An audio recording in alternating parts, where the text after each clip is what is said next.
बादशाह अकबर कामकाज के अलावा भी कई चीजों के बारे में बीरबल से बातचीत किया करते थे।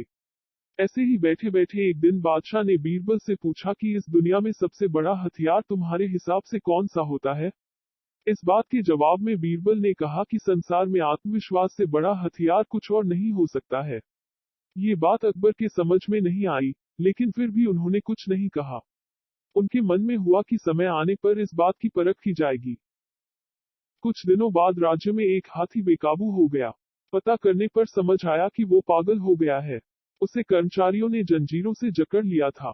इसकी खबर जैसे ही बादशाह को पहुंची, तो उन्होंने सीधे महावत से कहा कि जब भी तुम्हें बीरबल आता दिखे तो हाथी की जंजीरों को खेल देना। ये सुनकर महावत हैरान हो गया, लेकिन बादशाह का आदेश था, इसलिए सिर झुकाकर चला गया।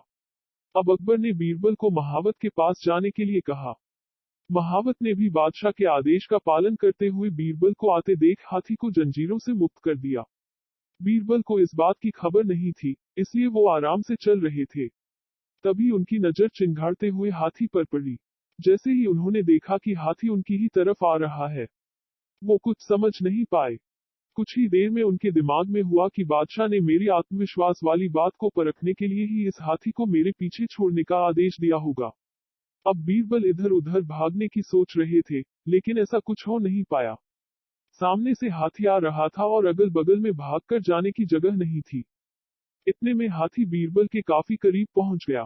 तभी बीरबल ने सामने एक कुत्ते को देखा और उसे टांगों से पकड़कर हाथी की तरफ फेंक दिया। कुत्ते चीखते हुए हाथी से टकराया। उसकी ऐसी चीखें सुनकर हाथी वापस उल्टी दिशा में भागने लगा। कुछ ही देर में इस बारे में बादशाह अकबर को पता चला, तब जाकर उन्होंने माना कि आत्मविश्वास ही मनुष्य का सबसे बड़ा हथियार है। कहानी से सीख, हर किसी की बात पर यूं ही भरोसा नहीं कर लेना चाहिए। बात की जांच और परख करना जरूरी है। दूसरी सीख ये है कि इंसान समय से पहले उम्मीद न छोड़े, तो परेशानी से बाहर निकला जा सकता है।